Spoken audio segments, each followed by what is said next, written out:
Pada malam hari ini saya akan mengajak Anda untuk melihat satu kebenaran firman Tuhan di dalam kitab Esra. Esra pasalnya yang ketujuh, Esra pasalnya yang ketujuh, ya. Ayatnya yang ke-9 dan ayat yang ke-10. Kita akan baca bersama-sama. Esra pasal yang ke-7, ayat yang ke-9 sampai dengan ayat yang ke-10, ya. Esra itu tetap di perjanjian lama, tidak berubah dahulu, sekarang, sampai selamanya, ya. Esra pasal yang ke-7 ayat 9 dan yang ke-10. Saya akan bacakan, saudara juga boleh baca bersama-sama dengan saya. 1, 2, dan 3. Tepat pada tanggal 1 bulan pertama, ia memulai perjalanannya pulang dari Babel. Dan tepat pada tanggal 1 bulan kelima, ia tiba di Yerusalem, ya. Oleh karena tangan murah Allahnya itu melindungi dia.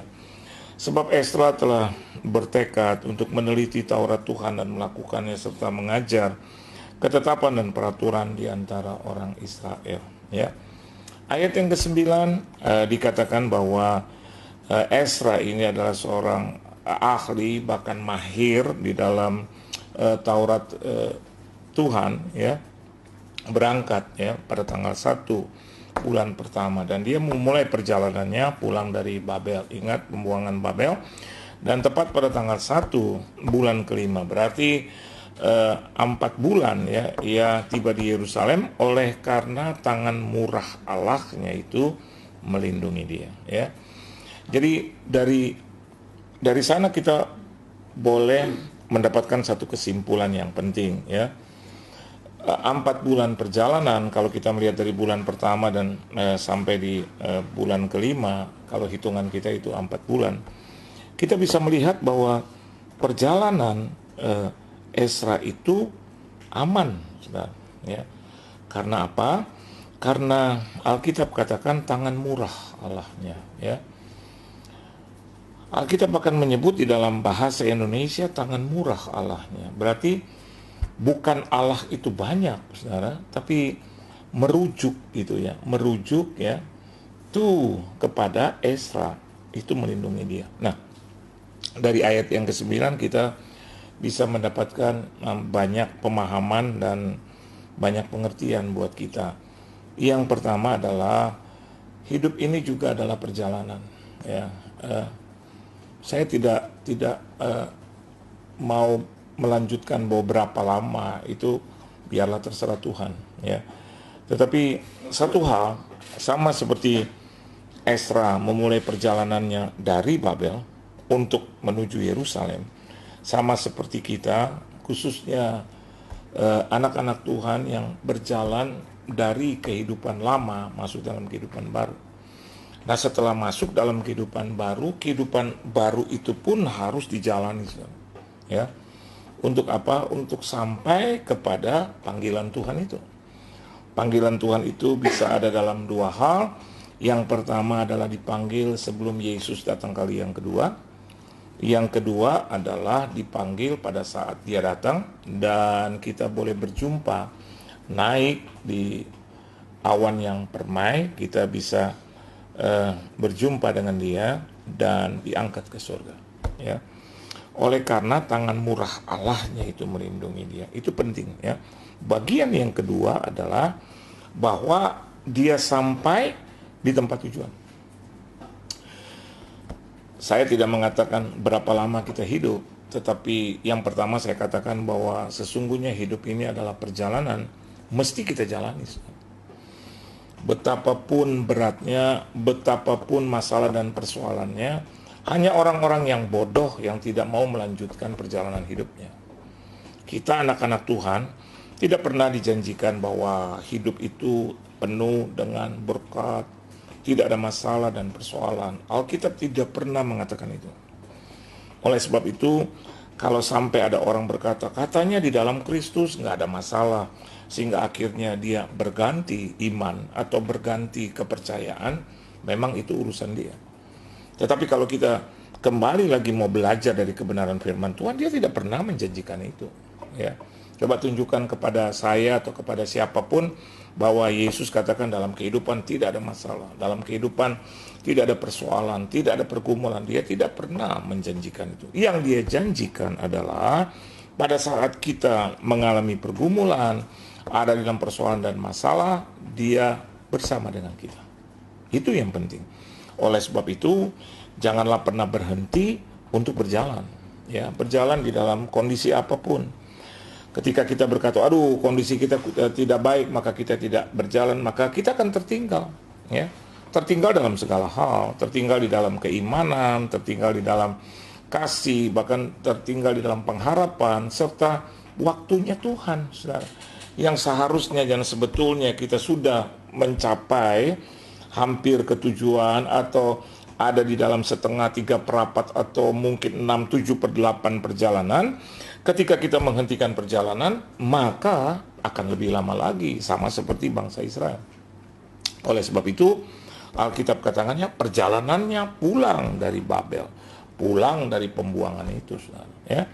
Dan tepat pada tanggal 1, dikatakan di situ tepat. Artinya, kalau kita berjalan ditemani dan bersama dengan Tuhan, maka itu tidak akan pernah lewat waktunya, saudara. Tidak akan pernah lewat.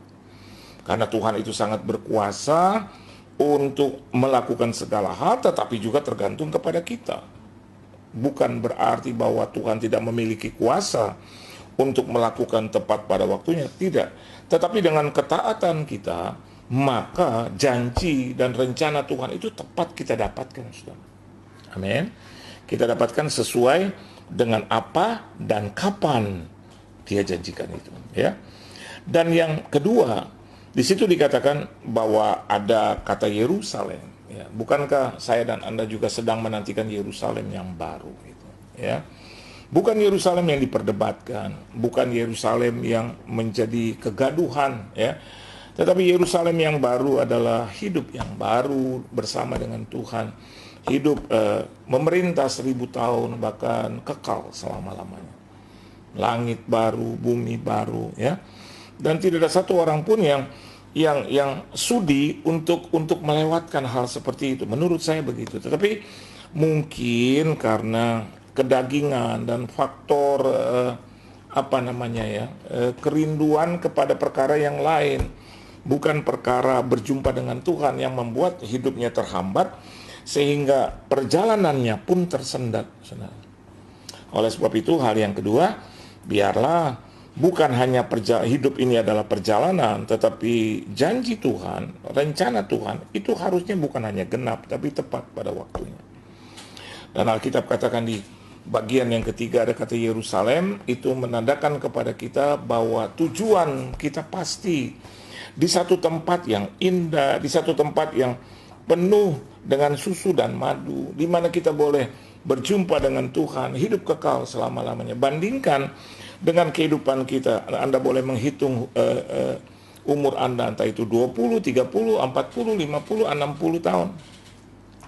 Selama-lamanya kita hidup di muka bumi, itu masih bisa terhitung, saudara. Bahkan saya mau katakan buat saudara, hitungannya itu semakin lama semakin sedikit, ya, semakin berkurang, gitu.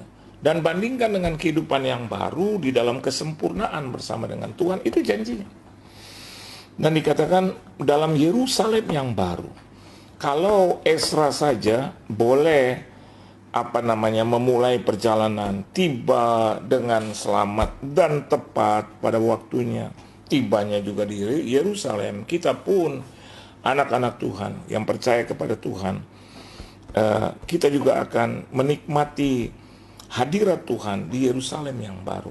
Jadi tujuan hidup orang yang percaya kepada Tuhan itu pasti dan jelas. Amin, saudara. Bahkan dia tidak akan pernah mau menjadi penghalang, merusak dari rencana Tuhan yang sesungguhnya. Anda boleh berdebat, Anda boleh mengatakan kepada saya tentang susahnya hidup, tentang beratnya hidup. Tapi kan dari awal saya katakan, ada janji Tuhan. Ada Tuhan yang menemani kita. Seberapa hebat sih masalah bisa mengalahkan pribadi yang menemani kita, yang tahu bahkan menganugerahkan hidup kepada kita dan memberikan kita satu tujuan yang tepat, tujuan yang tidak pernah keliru dan salah.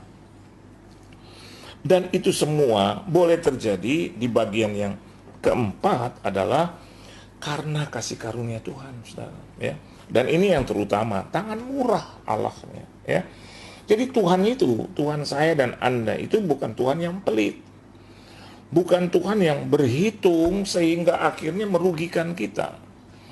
Ada banyak orang Kristen, ada banyak orang yang katanya percaya kepada Kristus, tetapi seringkali suka menjadi khawatir dan takut, bahkan menjual. Dulu saya pernah berkhotbah tentang bagaimana seorang Esau itu menjual hak kesulungannya. Sesungguhnya kita tidak perlu menjual hak kesulungan kita, karena itu adalah sesuatu yang sangat mulia, priceless. Orang dunia banyak mencari itu, saudara. Semakin barang yang sifatnya langka, yang sifatnya berharga, berkualitas, ya, semakin limited dia, semakin langka dia, semakin rare dia, maka pastilah semakin mahal harganya. Sehingga tidak jarang kita bisa mendengar ada rumah yang begitu mahal, mobil yang begitu mahal, jam tangan yang begitu mahal, bahkan barang-barang yang lain, lukisan yang begitu mahal, ya, ada batu yang begitu mahal, saudara, bahkan dikatakan priceless. Bahkan kalau kita melihat bahan itu, kalau kita melihat barang itu, orang-orang yang tidak mengerti akan berkata begini, masa sih lukisan ini mahal, ampun deh, cuman kanvas, terus pakai cat gitu, cat minyak, terus cuma diosek-osek. Kadang-kadang orang yang tidak mengerti arti lukisan, di mana hebatnya itu lukisan? Ya itu sama, tidak akan, mana bedanya, paling juga beda nuansa, paling juga beda warna, paling juga beda situasi, ya, beda apa yang tergambar di sana, manusia, mungkin ini rumah, binatang, ini juga lautan atau pemandangan. Tetapi saya mau katakan bahwa saudara, bagi orang yang tidak mengerti, bagi orang yang mengerti dia akan bilang wow. Dan kita kenal kata itu, apa? Masterpiece. Masterpiece, ya, piece itu bagian, belahan gitu ya, piece, ya. Piece to piece. Dan kalau dibilang master itu yang wah, master, ya, gurunya nih, yang jadi bagian yang Dan saya mau katakan buat Anda, hak kesulungan itu bagian yang because it is rare. Ya, tidak semua boleh mendapatkan hak kesulungan. Dan Yesus katakan dialah yang tersulung. Alkitab katakan dialah yang tersulung. Dan kalau Alkitab katakan tangan murah Allahnya, nyanya di situ adalah Esra.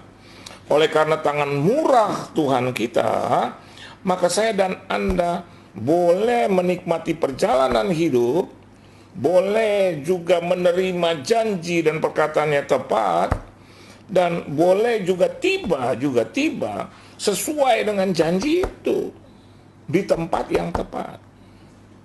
Tidak akan bergeser 1 senti. Oleh karena apa? Kembali lagi, karena tangan murah Tuhan kita. Jadi tangannya, sifatnya, ya, apalagi karakternya tidak pernah pelit buat kita. Hanya orang-orang yang bodoh yang selalu berkata Tuhan itu berhitung sama kita. Mana buat Bapak digenapi, buat orang itu digenapi, tapi buat saya, oh tidak, sama, saudara. Asalkan saya dan Anda adalah orang-orang pribadi-pribadi yang menerima kesulungan itu dan menjaga kesulungan itu dengan baik. Karena Alkitab katakan tangan murah Allahnya kepada siapa? Kepada Esra. Untuk apa? Melindungi dia. Ini bagian yang kelima. Melindungi dia. Oleh sebab itu, saudara, tidak ada tangan, tidak ada kuasa, tidak ada pribadi yang lebih mulia, hebat, berkuasa daripada kuasa tangan Tuhan itu yang memagari kita. Amin, saudara. Ya, yang memagari kita. Dan kalau Anda perhatikan siapa itu Esra, kita bisa belajar, ya, bagaimana Esra itu. Esra adalah anak dari Seraya, Azaria, Hilkia, Salum, Zadok, Ahitub, Amaria, Azaria, Merayot, Zeraya, Uzi, Buki, Abisua, Pinehas, Eleazar, Harun, yaitu imam kepala. Kenapa dikatakan seperti itu? Bahwa keturunan itu menjadi sangat penting. Oleh sebab itu saya dan Anda adalah pribadi-pribadi yang juga harus melahirkan keturunan-keturunan ilahi, saudara. Keturunan-keturunan yang diberkati oleh Tuhan, bukan keturunan yang sembarangan. Saya dan Anda adalah keturunan dari Sang Esa itu, dari Putra Allah yang kudus itu. Oleh sebab itu diberikan hak kesulungan. Bicara tentang kesulungan, bicara tentang putra, tentang keturunan. Dan Yesus adalah yang tersulung, dan Yesus yang telah mati buat kita. Apa nggak hebat itu? Anda boleh bandingkan dengan yang lain. Kita hebat, saudara. Tuhan sudah mengatakan itu. Karena tangan Tuhan Allah kita yang melindungi kita. Tapi memang ketika kita berharap kepada manusia, mulai berputar-putar, karena satu hari itu 24 jam. Dan jarang manusia yang bisa memberikan 24 jamnya kepada Tuhan. Terus orang bilang, aduh Pak, ibadah terus Pak, aduh ibadah terus, aduh baca Alkitab lagi, aduh Pak, aduh 2 pasal aja Pak, aduh selama 24 jam itu berat Pak. Ya, ketika kita sudah berkata demikian, maka bukan saya katakan susah, tangan Tuhan itu melindungi. Alkitab katakan bahkan melindungi Ezra itu 2 kali. Ya, coba kita lihat di ayat yang ke-6. Ezra ini berangkat pulang dari Babel. Ia adalah seorang ahli kitab, mahir dalam Taurat Musa yang diberikan Tuhan Allah Israel, dan raja memberi dia segala yang diingininya oleh karena tangan Tuhan Allahnya melindungi dia. Amin. Kenapa tangan Tuhan melindungi dia? Alkitab katakan bahwa di dalam kehidupan kita bisa melihat seorang raja memberi dia segala yang diingininya. Alkitab tidak menjelaskan karena raja itu baik, oleh karena raja itu memang memiliki kuasa yang tak terhingga, sehingga akhirnya Ezra itu harus bertekuk lutut kepada raja itu. No.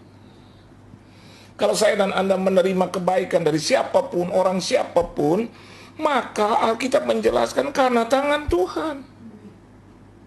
Amin, saudara. Bukan orang itu bisa baik karena tangan Tuhan. Bukan karena orang itu. Ini dijelaskan dengan baik di dalam kebenaran firman Tuhan. Oleh sebab itu, janganlah pernah selalu mencuri kemuliaan Tuhan. Sehingga akhirnya kita katakan, wah dia hebat, dia luar biasa. Sehingga akhirnya kita mengadakan satu pembelaan besar-besaran kepada dia. Belalah dia dengan semestinya, tanpa harus mengurangi kebaikan Tuhan dan mencuri kemuliaan Tuhan. Sehingga akhir-akhirnya kita menjadi seorang pahlawan yang kesiangan, saudara. Dan kita berkata, wah orang itu baik, orang itu luar biasa, tanpa orang itu kita nggak bisa hidup. No. Kita harus bilang begini, Tuhan itu baik, Tuhan itu luar biasa. Dia mengirimkan orang itu kepada kita. Sehingga tanpa Tuhan pertolongan kita nggak bisa hidup melalui orang itu. Itu baik. Saya punya banyak teman-teman yang baik. Saya punya banyak orang-orang juga yang memberkati saya. Ya tapi sewajarnya juga saya katakan bahwa orang itu baik karena Tuhan baik, bekerja dengan hebat dalam kehidupan orang itu. Yesus sendiri berkata tidak ada seorang pun yang baik, hanya Tuhanlah yang baik. Hanya Bapa di surga itu yang baik. Dan pemuda ini bukan lupa tetapi tidak sadar bahwa di depan dia adalah Kristus Tuhan itu. Kenapa memang dengan pribadi Tuhan yang bisa menjelma menjadi manusia? Hey, come on, ada apa? What's wrong? What's wrong with that? Seorang Tuhan yang hebat, yang mulia, terus dia menjelma menjadi manusia. Wow. Film-film hari-hari ini Anda bisa menerima film fiksi, Anda bisa melihat film yang lain, fantasi lah. Dan kita akan bilang, oh ini oke. Orang bisa terbang, kita bisa terima ini. Superman yang bisa terbang, Batman yang bisa terbang, Thor yang naik dengan gadanya tuh, Anda lihat tuh super heroes. Kita bisa terima, bahkan tidak ada satu tolakan. Nah sekarang kita melihat Tuhan menjelma menjadi manusia. What's wrong with that? Hey, ada apa? Biasa aja kali gitu. Ya, jangan begitu kali. Iya dong. Kita bisa nonton itu dengan asik, kita bayar tiket.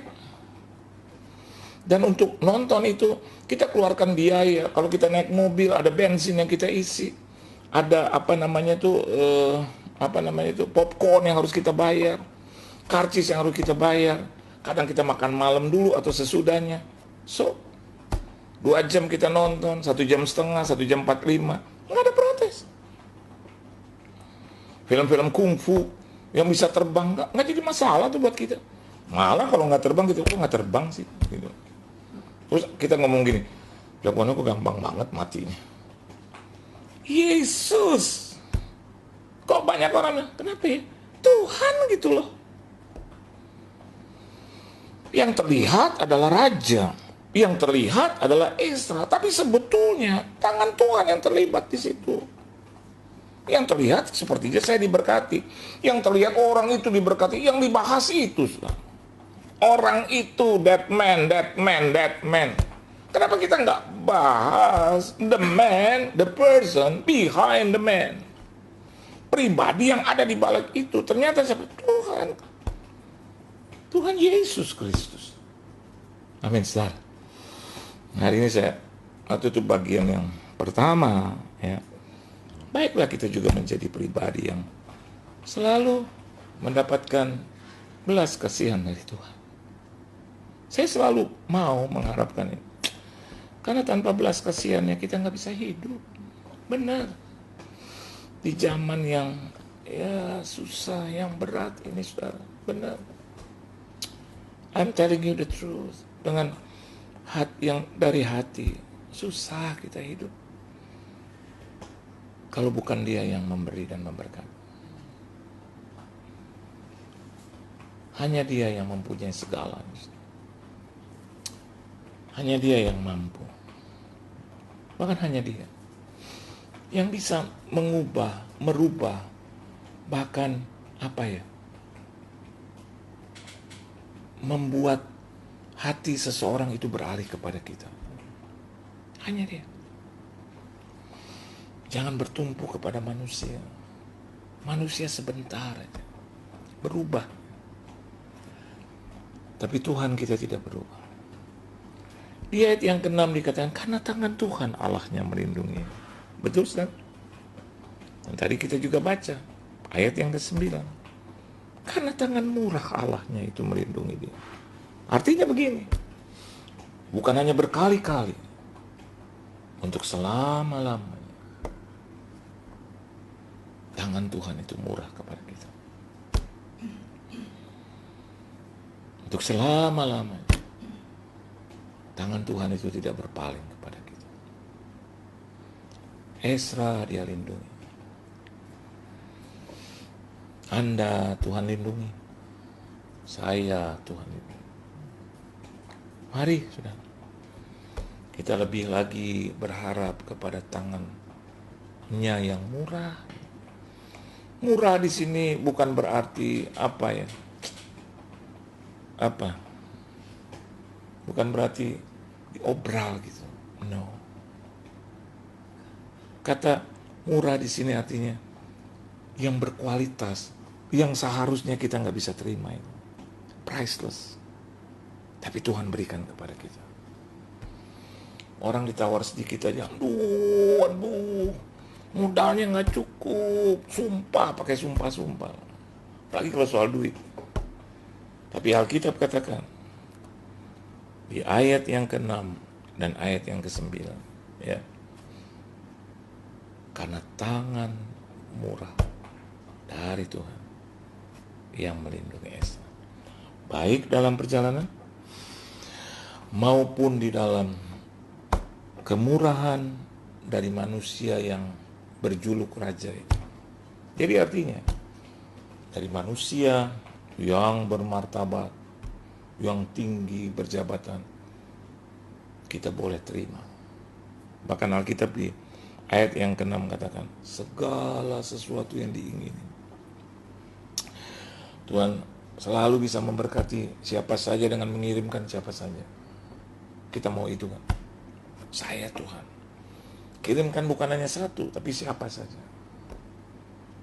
Dan hari ini Tuhan katakan, bukan hanya manusia yang dia kirimkan, tapi juga dalam perjalanan hidup kita.